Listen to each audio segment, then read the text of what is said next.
So the problem that you face as a publisher, uh, that you probably don't already realize is you're not sending frequently enough. I'd say with the hundreds of publishers that we talk to and we look at their newsletter strategy and how frequency they're sending, I'd say 99% of them are essentially not sending often enough. And maybe that sounds a little scary, but it's the truth. And we're going to walk you through.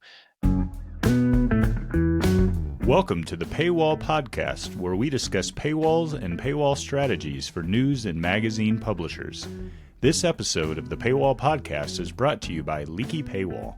Leaky Paywall is the most flexible WordPress subscription platform. Find out more at leakypaywall.com. And now for today's episode.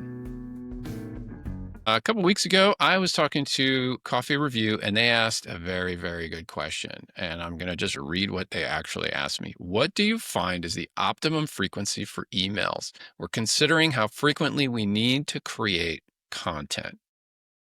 And that struck me as something that I've heard before. I don't know if you've heard it before, but I have heard lots of publishers ask, when should I send the emails? How many emails? I have this amount of content. What makes sense? And I thought this is a perfect podcast. And there's some really good answers for frequency today. And Tyler, you being the new newsletter glue expert in the field, congratulations, by the way, on your acquisition. I thought this would be apropos to jump into. How about that? Let's do it. All right. Welcome, Tyler. Let's go. Okay. So the problem that you face as a publisher that you probably don't already realize is you're not sending frequently enough. I'd say with the hundreds of publishers that we talk to and we look at their newsletter strategy and how frequency they're sending, I'd say 99% of them are essentially not sending often enough. And maybe that sounds a little scary, but it's the truth. And we're going to walk you through, depending on the type of publisher you are and depending on the type of content you are, essentially 4 cadences that are sort of general categories. You're going to fall into one of them, or you're going to upgrade your way into the 4th. And that's what we're going to jump into. Do you see that? Do you see publishers under sending? Or do you see publishers kind of doing it right? I would say that the vast majority of Paywall Project publishers that come on board are not sending a newsletter at all. Boy. So again, we're dealing with mom and pop types mostly. We have some, there are a few medium to large publishers in our orbit, but even some of the larger ones aren't quite doing it right. So yeah, newsletters, it's definitely worth a podcast. I agree. The more I dug into it, the more I realized, oh boy, we really need to talk about this. Yeah, I'll just mention really quick, newsletters are so fundamental to a publisher's success. That's why we at Paywall Project felt compelled when the opportunity came about to acquire Newsletter Glue, which is a plugin that can be used to send newsletters through WordPress. We were so kind of compelled by that fact that it just made sense to acquire the plugins. Absolutely. That's how much it means for a publisher's overall success. Yeah, fits right into the flow letter game as well. So that's good. All right. So back to the problem. So the thing is if you're not sending your newsletter frequently enough, then you're losing out on the ability to keep your brand in front of your audience. You're also losing out on your opportunity of driving way more traffic back to your site, which you should be doing. And you're also losing the whole subscription opportunity of your audience not seeing the upgrade to paid messaging on your website that you absolutely need to be showing them. So again, I said this depends on your audience and content. We have 4 cadences we're going to talk about. Before we jump into the 4, I want to talk about 2 quick things. One is, if you're listening to this and you don't have a free registration installed, it's set up to capture email addresses, then go do that first. Now, Tyler, please give us the quick 3-sentence description of what a free registration is, if you can do that. That's a big challenge. That's a big challenge. A free registration allows for your users to drop off their email in order to access your content for free. Yes. And this is more than just a sidebar widget. We talk about it all the time. It will explode your list. Even for smaller publishers, they see significant volume in building their newsletter lists. So do that first.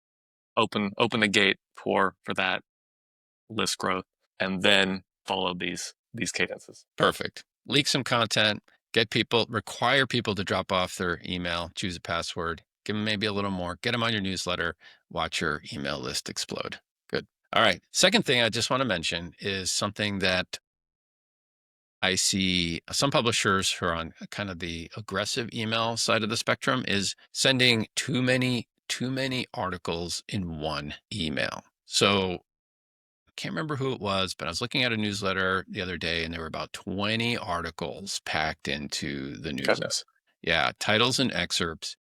And the problem with that is there's a 20-minute rule that you're breaking if you're doing that. And that 20-minute rule is the attention span that the average person has in their inbox. So let's say I've opted into my favorite enthusiast hobby newsletter or daily news or whatever it is, and I get the newsletter and there are 20 articles in there. Well, the problem is I don't have the attention span for to scan and decide. If I decide to read an article because this is an area of interest, or two, my 20 minutes is gone. I have to decide what I'm going to read. I'm going to scan through the stuff. Oh, that one looks good. I'm going to get in there. I'm going to get lost on the website and come back. Maybe if you're lucky, I'll read a second article, right? After 20 minutes, and this is a maximum, I am done. I just don't have the time or space to absorb any more information. So keep in mind when you're thinking about your cadence that if you're running very, very high quantity of articles in a newsletter, it's an easy thing to break it up into more frequent newsletters. Okay. All right. On to cadence. All right. So here are the four areas of frequency that and based on the type of publisher. The first one is a weekly, what I call the weekly minimum, right? So you're a niche publisher, maybe you're a solopreneur, or maybe you just haven't prioritized the newsletter and you're kicking out one newsletter per month, or as Tyler says, 0 newsletters per month, or maybe it's 2 newsletters per month. Guess what? Way too low. 1 a week is minimum, absolutely bare minimum. Figure out how to get a newsletter out every single week. It's almost like foundational for keeping your brand in front of your audience, right? More is better. And then sometimes we talk to some really low volume content producers. They have extremely long form, high quality content. They're just not able to produce as much as they'd like to. And that's okay. So what I would suggest there is look at your archives. If you're producing long form content, I bet most of it is evergreen. And you have probably some archives to pull from. Let's go back to what Small Boats Monthly does. They send a newsletter every week or two that has 2 articles that are related from their archives. And that's just a standalone email. It keeps their brand in front of their readers. And most of your readers will not have seen all your articles anyway. So it's almost like new articles are showing up in their inbox anyway. So that's the weekly minimum sort of level 1 publisher. Figure out a way to get it to weekly. Look at your archives. And Tyler, is it okay to send just 1 article in a newsletter? Yeah, I was going to mention that we have a lot of low volume publishers in small towns, and maybe they don't have as much content as some of the weekly or daily news operations.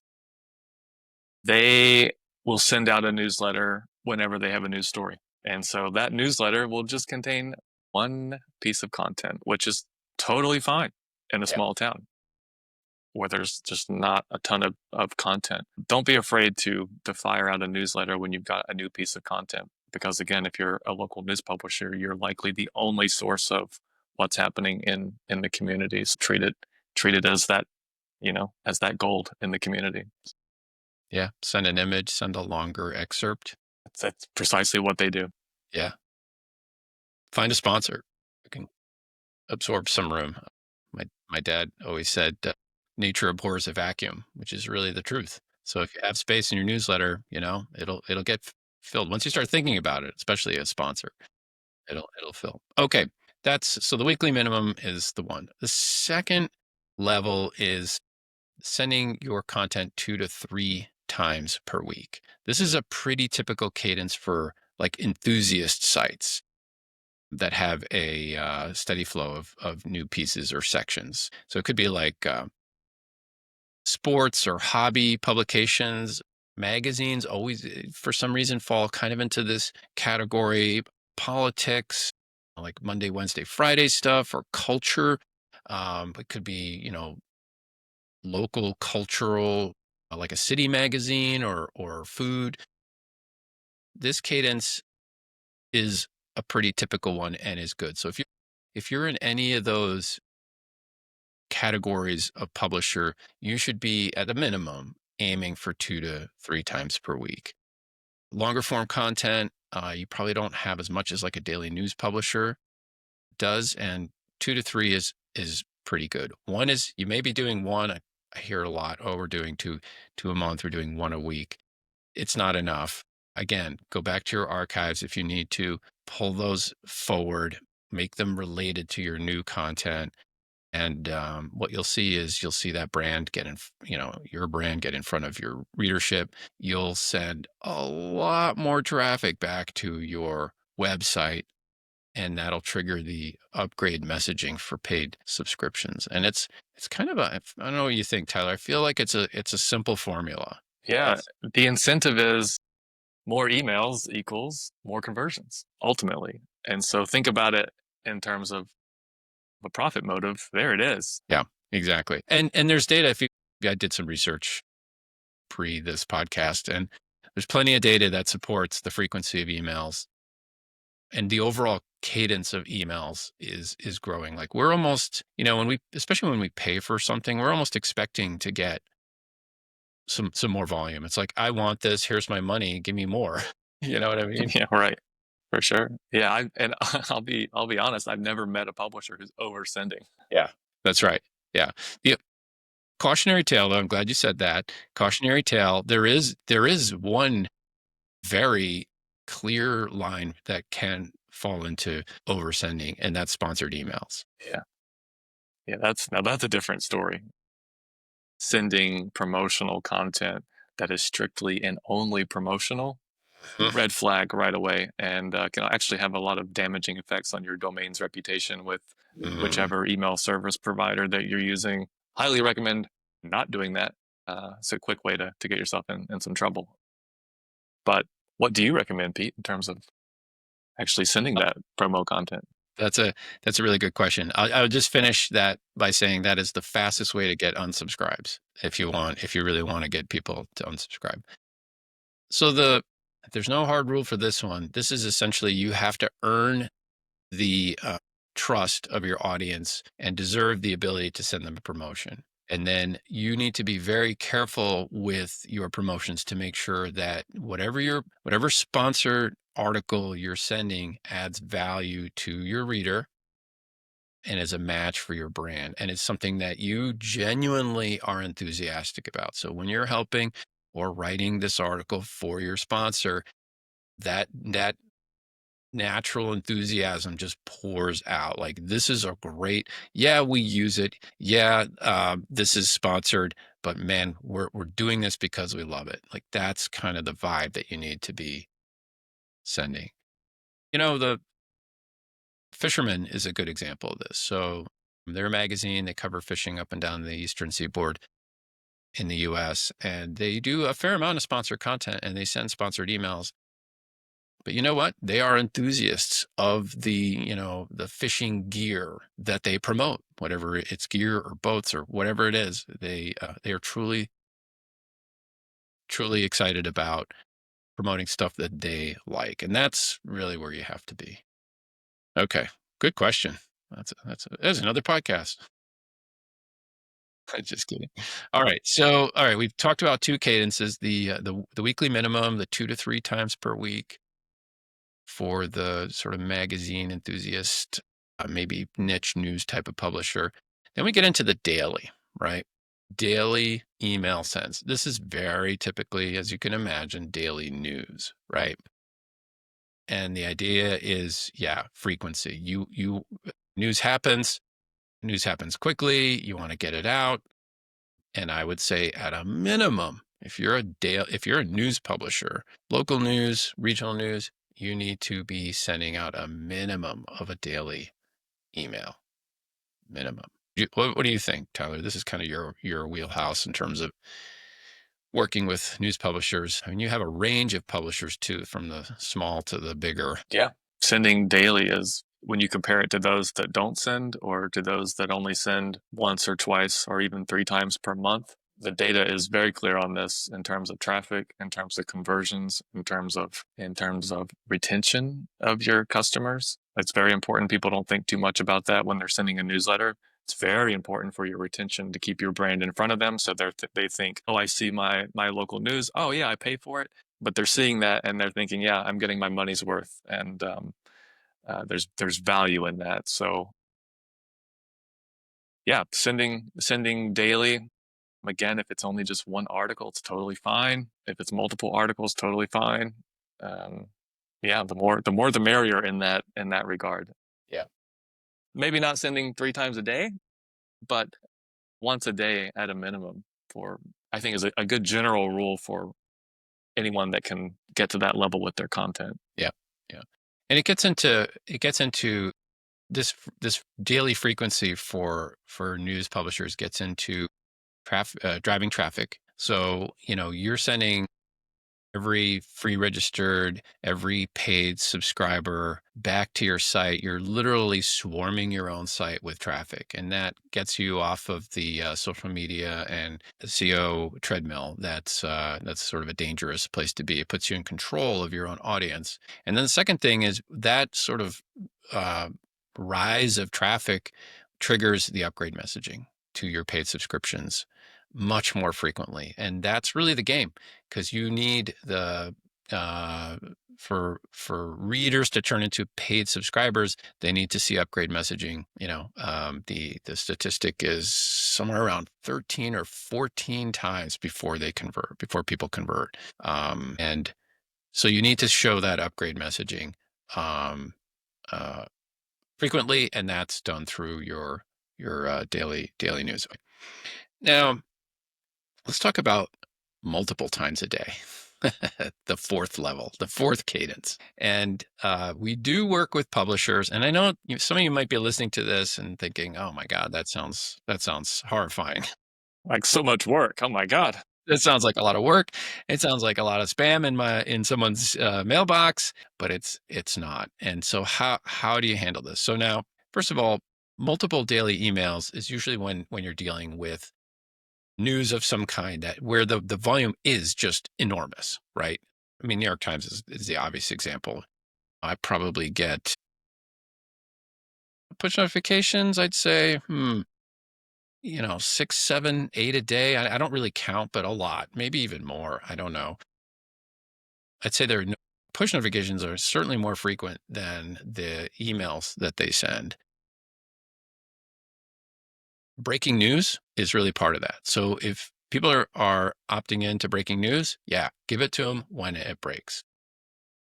If it's something that's very segmented, like a region or topic, like a category of news, sports, or maybe it's real estate or whatever I've opted into, yes, send that frequently, multiple times per day. Note that I've used the word opt-in in this description. I'm actually going to switch to. So this publisher here, they have some on checkout, and on my account page, they have regions here in Mexico that you can opt into when you check out. Now, this is telling the publisher that I want news from these areas. This is my interest area. It's custom to me. And so I will absolutely stand to have more frequent news sent to me because of this.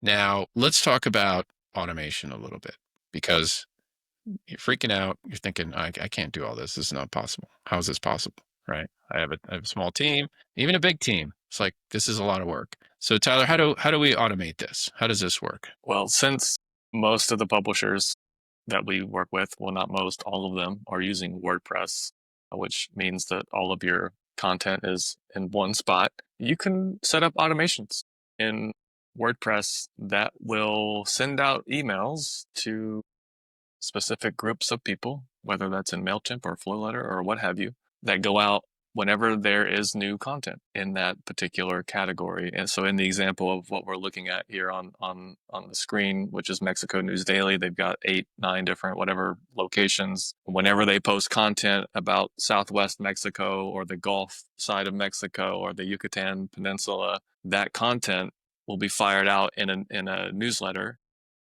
in their case, on the weekend. So if you want news about those regions, you'll automatically get that. And Mexico News doesn't have to do anything special other than just post their content and ensure that it's in the correct category that they want it to be in. Category driven. That's it. So it's all category driven. Nothing changes for their workflow. People get to decide what they want. And because they're using, let me just go ahead and shamelessly plug Newsletter Glue. Because they're using Newsletter Glue combined with Flowletter, they're able to pull off this automated newsletter system that requires no additional work because they're in WordPress and because they're using this one cohesive system. Yep.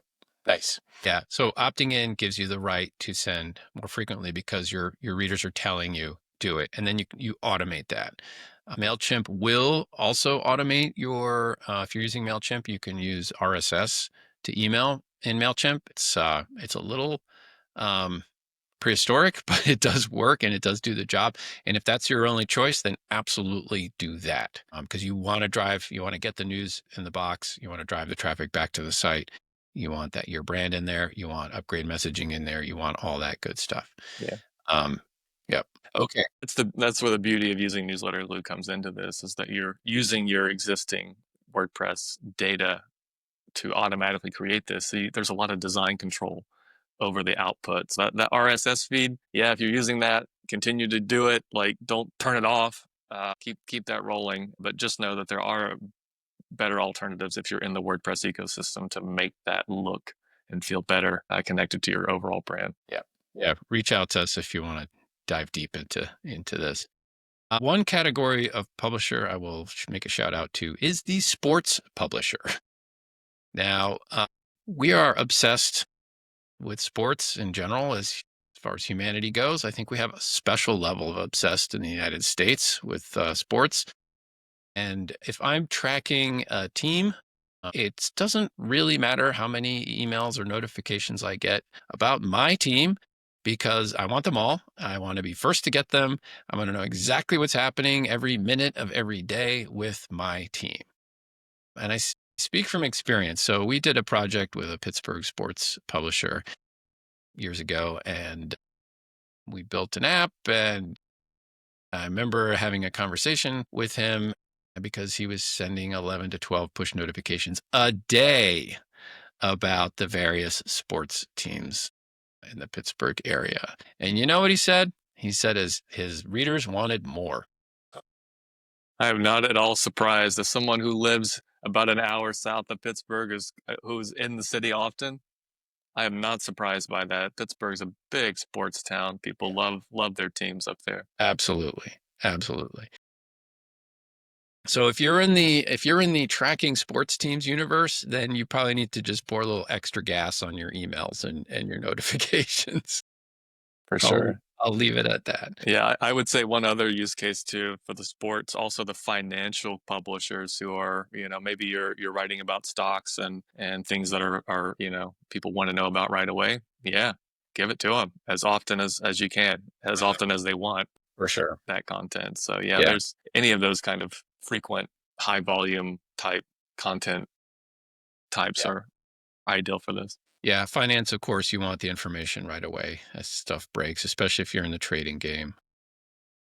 We work with several financial publishers, and they have a lot of them have multiple newsletters, so that's very typical, and multiple paid newsletters. So one I'm thinking about, I think, is 9 paid newsletters, and their average reader subscribes to several of them. So there's a constant content blitz. But you're talking money. You're talking about being in the business of finance. You need this data. This is what you signed up for.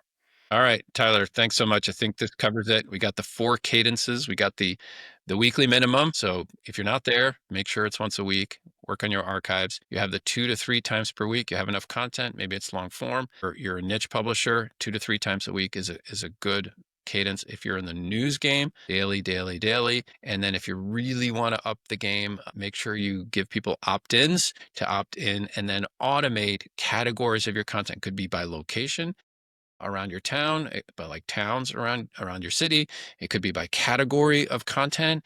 But if you give the opt-ins, you'll reduce your churn because people are giving you permission to email all those categories. All right, very good. And then a quick shout out to Newsletter Glue, which as mentioned earlier, Tyler has Paywall Project has acquired, and that makes is going to make this better. It makes Flowletter better, makes everything better. Everything's better with Newsletter Glue. I'll end on that. Thanks, Tyler. Catch you later. Thanks for listening to the Paywall Podcast. If you'd like to get in touch to discuss subscription strategy, go to leakypaywall.com. See you next time.